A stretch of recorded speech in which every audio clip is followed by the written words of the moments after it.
Hey church, how we doing today? All right. Hey, can we give it up for just our creative arts team? Everyone up here, back there, they just do an incredible job. Incredible job.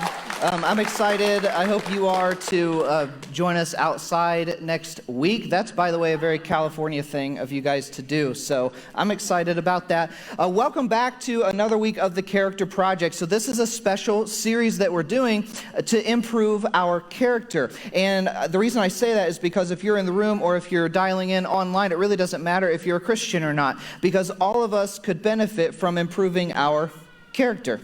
It's a very, very important thing. You hope that you have great character. Those who interact with you hope you do as well. And likewise, you hope that the other people that you interact with have great character. So if you are online, by the way, I want to just talk to you for a minute. I don't know which camera is which, but it doesn't matter. But you guys, this is a great time when we go back outside to join us outside, because you won't miss a beat. We'll still be in the Character Project, but you may have been sitting at home for a while, and coming into a space like this is a bit intimidating. I've been there. A lot of people in here have been there as well.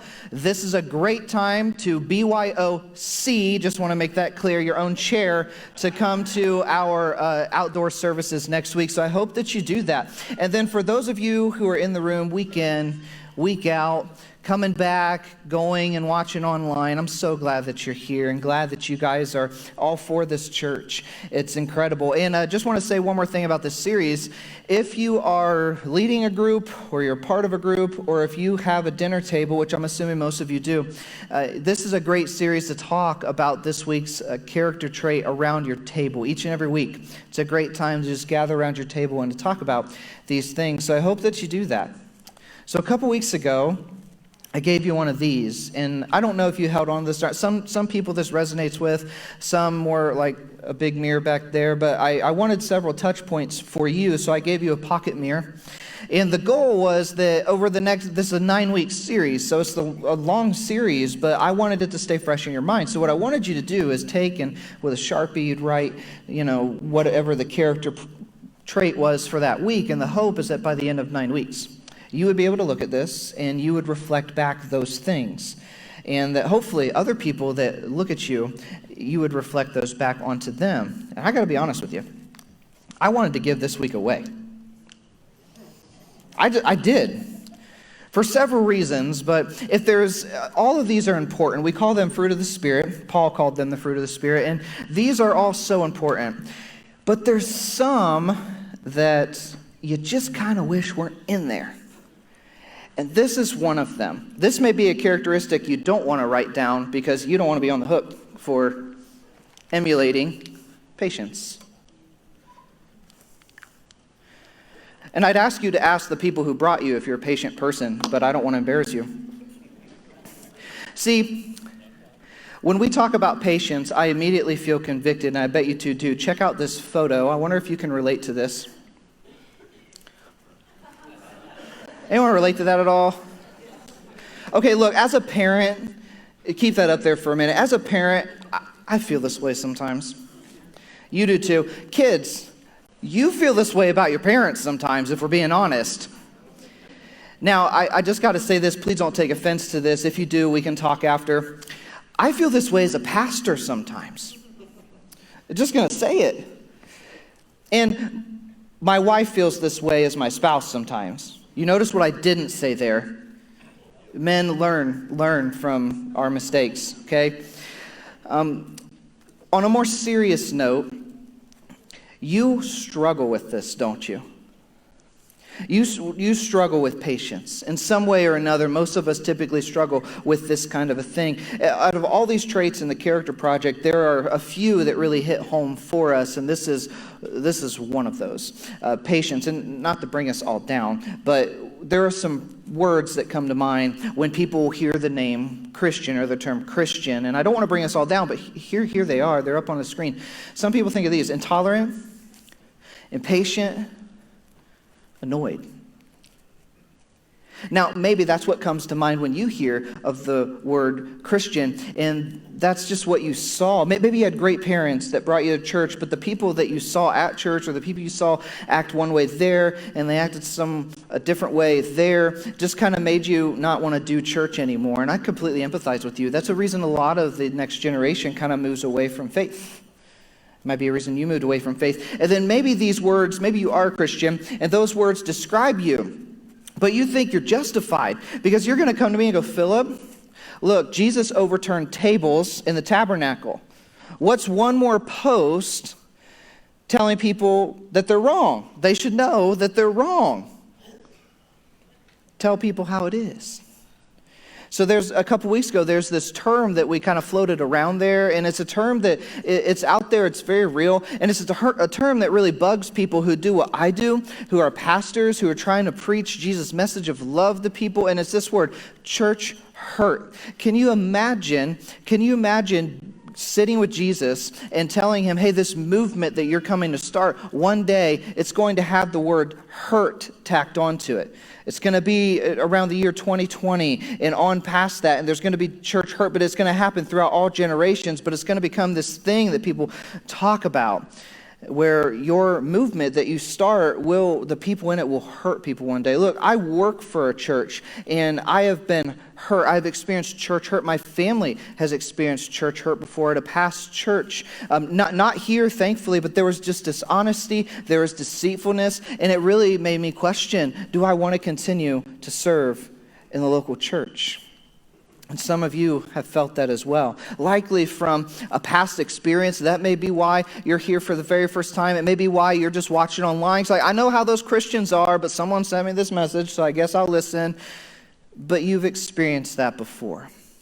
And I truly think that all of us want these character traits to be true about us. But I think it goes a little bit deeper than that. I think you not only want them to be true about you, but you want them to be true about the person that you marry, and the person your kids bring home to marry. You want them to be true about your children, that when people think of your children, they define them by these character traits. I think also that you want to be a part of a church that exemplifies these.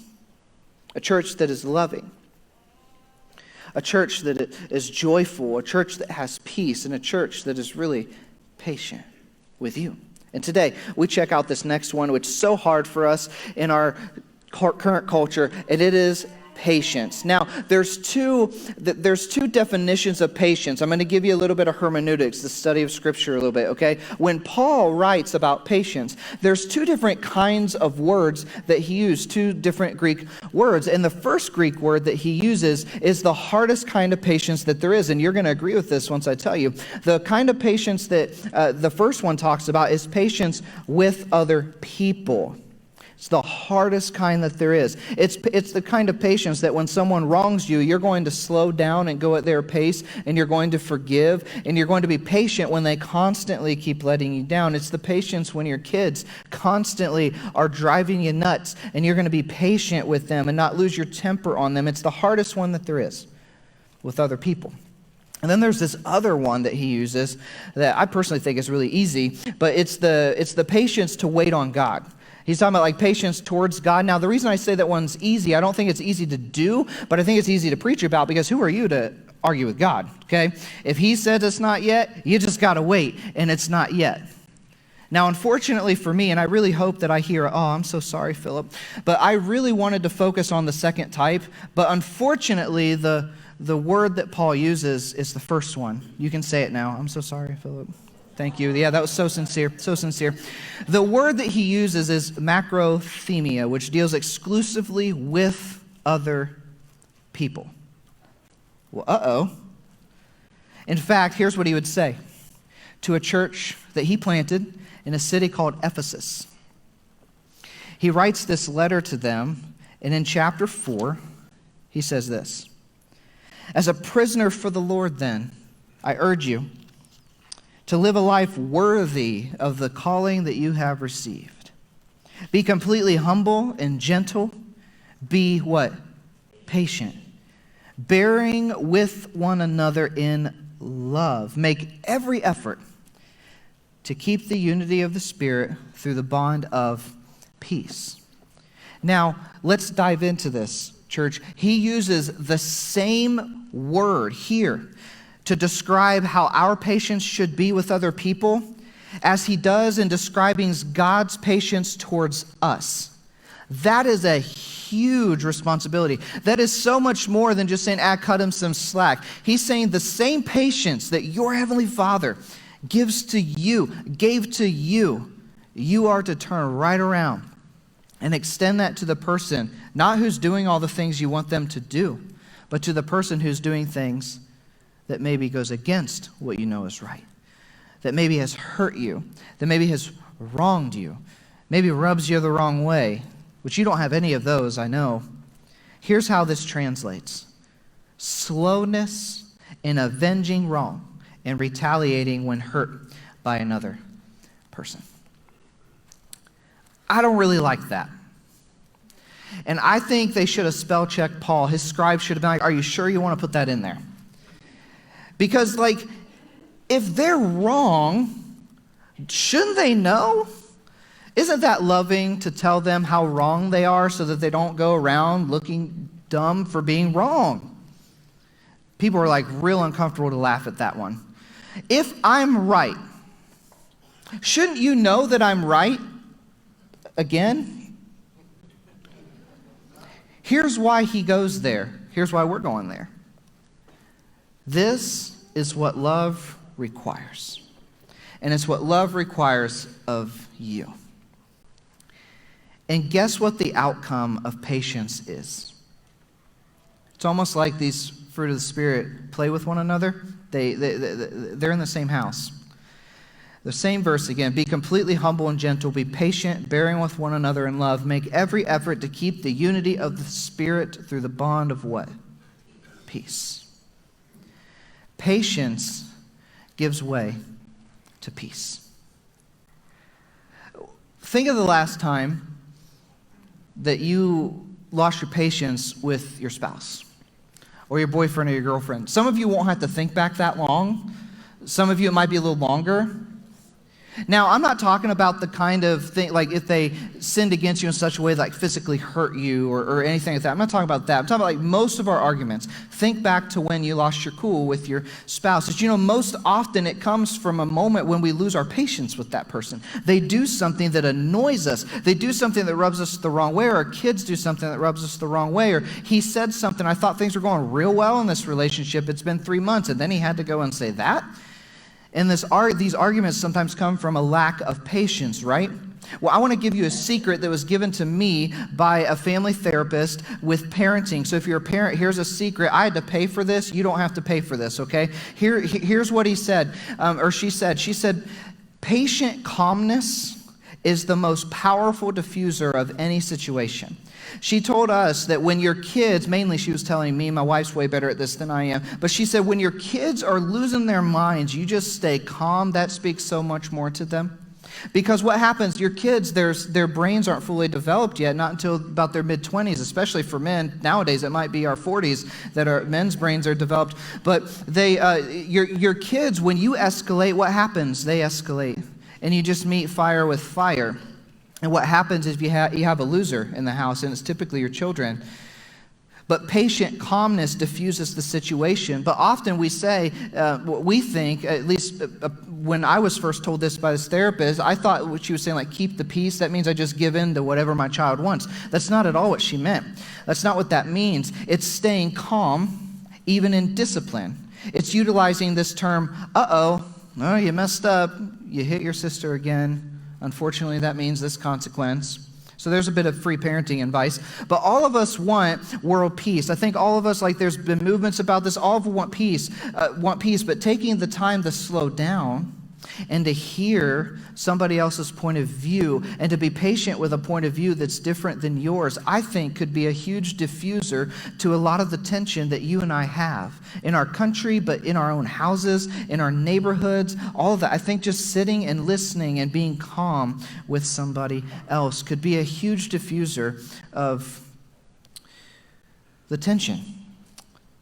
Now, I want to go a little further because the Apostle Paul goes further. The theme of patience, it was something very near and dear to Paul, but you got to understand something about this guy, okay?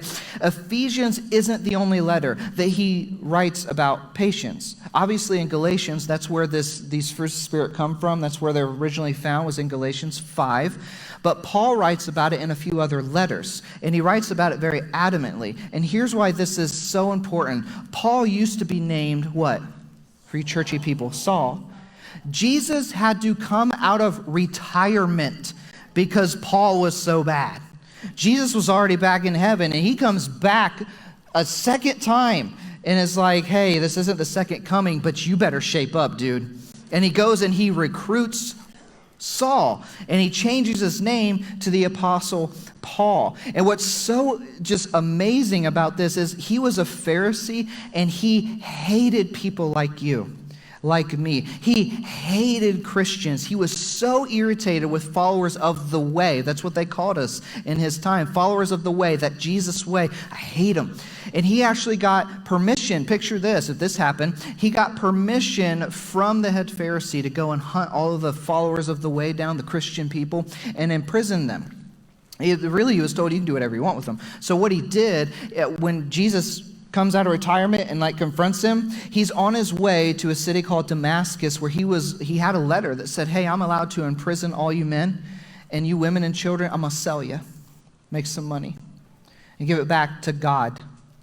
Now, you and I think when we hear he was going to imprison the men and sell the women and children, man, the men got it easy. Because we think of prison as you open up a cell to walk in. Oh no, that is not what prison was in this time. Do you know what prison was in this time? A giant hole in the ground that was deep enough you couldn't climb out. And they'd push you in or lower you in, and they'd cover you up. But that's not the worst part. The worst part was there was no drainage. And the person that was there before you, if they had really bad chili dogs the night before, they got thrown in the prison. There was nowhere for that to go. And you're there. The person who died in there before you or was bleeding to death in there before you, you are now sitting in that. This is the guy that now is writing.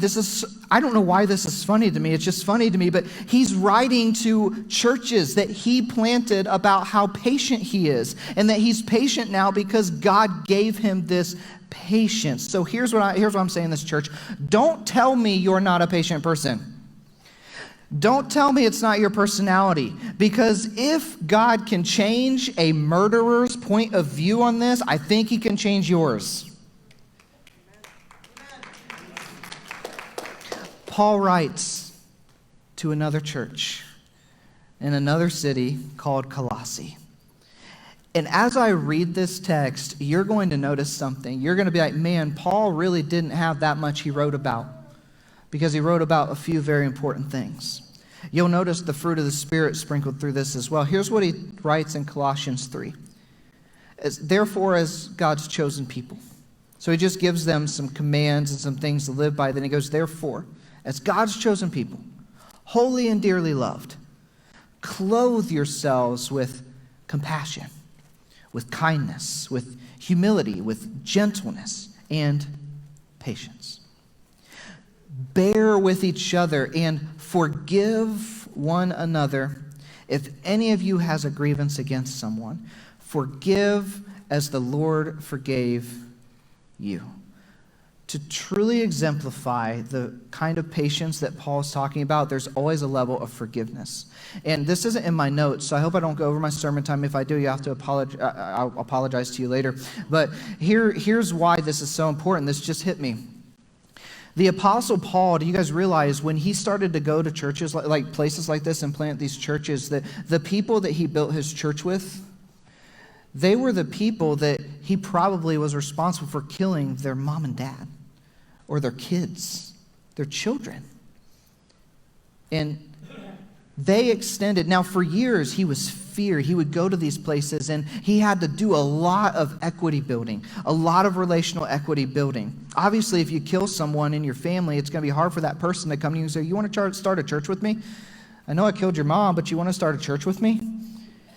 And that's what he had to go through. So I think he has some grounds to stand on when he writes about this kind of patience, because it was extended to him by people just like you. The key challenge here is to mirror God's reaction to us when we were walking away to other people.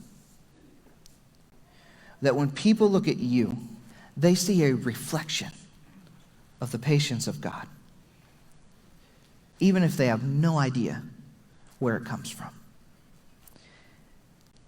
So here's my question to you. How are you best known at this moment in time? If we were to ask your spouse, and I don't mean this in a joking way, I want to be serious for a moment, but if I were to sit down and ask your spouse what one word they would use to describe you, or if I were to ask your parents, if you're a teenager, what one word they would use to describe you, or if I were to ask your children how they describe their parent, if I were to sit down with your boss and say, what's one word you would use to describe so-and-so, or your employer or employee, what's one word they would say? Would patience be at least in the top 3? Would it be in the top 5? Top 20? Would it even make the list? Would your family talk about the patience that you have with them without you being behind them and go, you better tell them, you better tell them? If that's not your current reality, do you want it to be? Do you want your kids not to talk about how much they knew they had to get it right around you or else, but rather how graceful you were to them when they got it wrong? If that's not your current reality, do you want it to be? Because guess what? You get to choose that. That's your choice. And while that may not be your reality now, for some in here, I have a feeling it probably is your reality because you're extremely patient people. But I know there's probably some in here that struggle with this.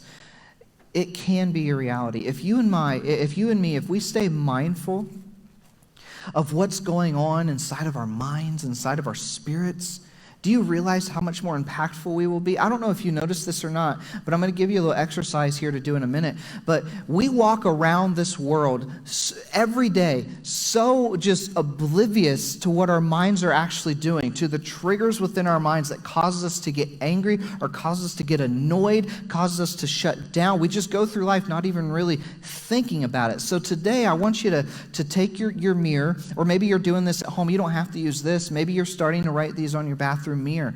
But I do want you to write them down somewhere. And today I'd love for you to write this down on a mirror. It could be the one I gave you or one at home. And maybe it should be your rear view mirror. Patience should be written really big right there. But today I want you to write this down. It's the 4th character trait we've studied. And here's what I want you to do. The next time, likely it'll be today, hopefully not for the rest of the sermon, but it will be today, that your patience is tested. I want you to think of this mirror. And I want you to think of something that when I heard this a few weeks ago, it kind of rattled me. I was listening to another pastor preach on patience, and this really rattled me. But he said that the way we react to other people, the way we interact with other people, it's literally a reflection to them of who Jesus is.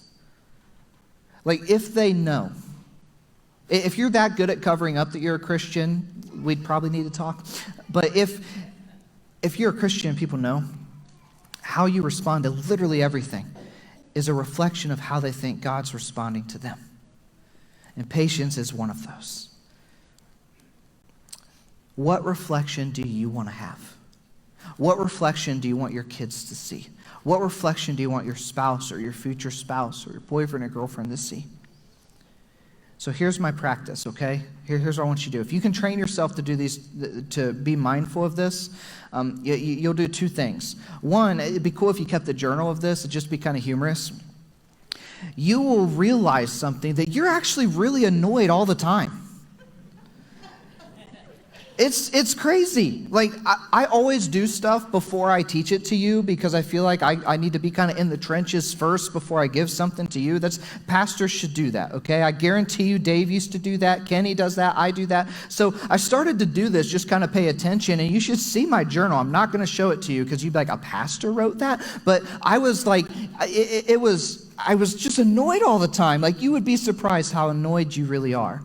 But here's the second thing out of this practice. If you keep this little, let's call it our annoyance journal, okay? You'll do something else. It'll be humorous when you're like, man, I'm just really annoyed all the time. But the second thing that it'll give way to is you'll catch yourself before you react. You won't get it right every time, but you'll at least be mindful of it. And you'll catch yourself before you react, and maybe then you can give a response instead of a reaction. Maybe then you can diffuse your own mind before you go light somebody else's fuse. Let me ask you this. If you're, and a lot of you are online who really aren't church people, but I know all the time we have people come and sit in this auditorium. They'll sit outside, and they're not church people. They're not Christians. I'm just going to talk to you for a minute. If you were to come to a church that no matter what your life looked like before, they were so patient with you, that when you told them about the thing that happened, the thing that nobody else knows about, or when they started to understand that you're someone that just deals with a lot of what the world would say issues, you got a lot of baggage, right? But they were so patient with you, would you stay? Would you want to bring someone else to a place like that? I can tell you with confidence, you're sitting or you're listening in on a place just like that right now. And the reason isn't because of me. It's because of you. This church is filled with people who exude God's patience. That's why you won't hear a lot of negative voices around here. And if you do, we'll probably have a conversation. One thing that blows newer Christians away, and I've gotten to meet some of you newer Christians who just got baptized at Easter, and it blows you away, but when you start to understand God's holiness, and you start to understand how perfect He is and how righteous He is, and He still says, I want you, you get emotional. Because you don't realize that until you actually sit down and realize how holy God is, and He still wants you. He doesn't throw anything away. And it's so rare in today's world, but not with God's people. It is not rare with us. It is every day. You know what one of the gripes is between the next generation and the church? When you think about all this young generation come up, it's not that church won't embrace cultural norms. That's really not the issue. Sometimes it is, but that's really not the issue. It's rather there's no patience for a conversation. We are so quick. If you're a parent, you know you're good at this because I know I am. We move so quick to just say no instead of, hey, help me know. We move so quick to say no instead of tell me more. Help me understand you. Did you know that a gateway to the next generation's heart is this simple phrase, tell me more. Tell me more. Before you ever say, let me tell you, you say, tell me more. I think that this is worth the battle. And believe me, it will be a battle. But isn't the battle on the inside worth the peace that it creates on the outside? To battle with this issue of patience within. So I want to wrap it up with this. This is something that I've just been thinking about all week, but I can't help but picture Callie Ann, our oldest daughter, and she turns 4 in a couple weeks. And she's so sweet. Like many of you know her, she's so sweet. We got a lot of sweet kids around here. I think mine's the sweetest, but I'm biased, and I have the microphone. But no, we have so many sweet kids around here. But I think of Callie, and I think of just as a parent, you get to see the real tender stuff. You also get to see the turtler stuff. That's a term we'll talk about later. But you see the sweetness. And at this point, your kids, they get so mad and they'll yell at you, right? You ever had your 3-year-old yell at you? And you just kind of step back and you're like, excuse me? But it's so funny because Callie's got such a sweet heart and she 100% gets it from her mom. She does not get it from me. A couple minutes later, right, she'll come up and she'll go, "Mommy, Daddy, I'm sorry I yelled." And she'll kind of do this, kind of like the Shrek cat. "I'm sorry I yelled." And she's such a sweetie. And do you know what I keep praying for her? I keep praying that she'll exemplify these character traits, and I know that the only way she's going to do that is if Mom and Dad exemplify them to her. One thing, this one for sure, Sarah and I are so adamant in our parenting to be patient. And if we're keeping tally, she's got way more marks in her belt for when she kept her patience than I do.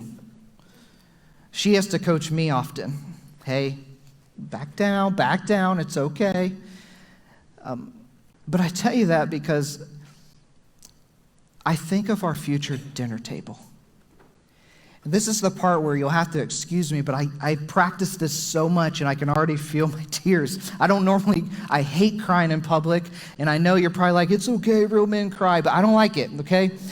But guys, I keep picturing our dinner table, which looks a lot different than we thought it would these days. And I picture her sitting there when she's my age and telling me about all the turdler stuff that her kids are doing. By the way, that's toddler, and when they're a turd put together, I've just coined the term turdler, okay? That's what that means. But I picture her saying, "Dad, oh, my so-and-so, they're just, oh, but I remember when I did that to you, and you could have scooped me up, but instead you just gave me a hug." And I haven't done that every time. But I dream of her coming over to our house and remembering how we were so patient with her for all her crazy antics. And here's the part that gets me. I've already written my eulogy. It's in my life plan. What I want people to say about me when they stand at my funeral. And if Callie speaks at my funeral, one, I'll be a little nervous. But I hope that she can stand at my funeral and talk about the fact that she knows that God is so patient with her because of how Daddy was patient with her. I know she'll say that about her mom, but I want her to say that about me too. And I hope you do as well. And in a moment of transparency, that's really the win, isn't it?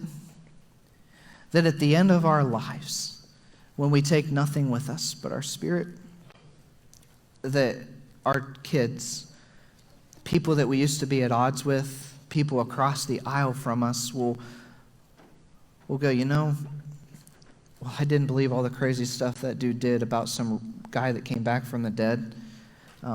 If it is true, man, he really exemplified the character traits of that person. He was so kind. He was so loving. He was so patient. And that's my prayer for us, church, as we continue this character project, is that it would be a project. That you and I would sit around our dinner table and we would just dream of who we want around it and what we would want them to say about us. So that's my closing thought to you. What's your dream? What do you want people to say about you? You get to choose what they say through how you respond to them. And Heavenly Father, we know that you have responded so well to us. When we think about, God, the fact that we don't deserve any of the grace that you've given us. We don't deserve for you to be kind. We don't deserve for you to forgive. But you do. And not just once, not just twice, but every single time. But you never tire of your love. God, I pray we would be a church. I pray that we would be people that exemplify that.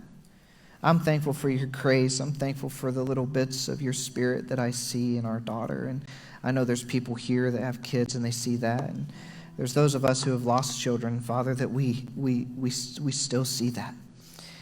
And I'm just so thankful that when tragedy strikes, when things happen that are out of the norm and we run away from you or we blame you or we yell at you, you are so patient to us. Every time. May we be people that can take that and give it back to other people. Thank you that we serve a risen Jesus. Amen. And look, I know that sometimes these things, they kind of stick with you, and you may want to talk about it, and you may want someone to pray with you, and we're a praying church, you all. Every week, right over here, we're going to do this outside too. We have a team that'll be over here, and they're leaders in our church, and they want to pray with you. They just want to love on you. So don't lose that opportunity. Thank you, guys, and I hope that today you can leave here and feel maybe that you're not patient yet, but we can work towards it.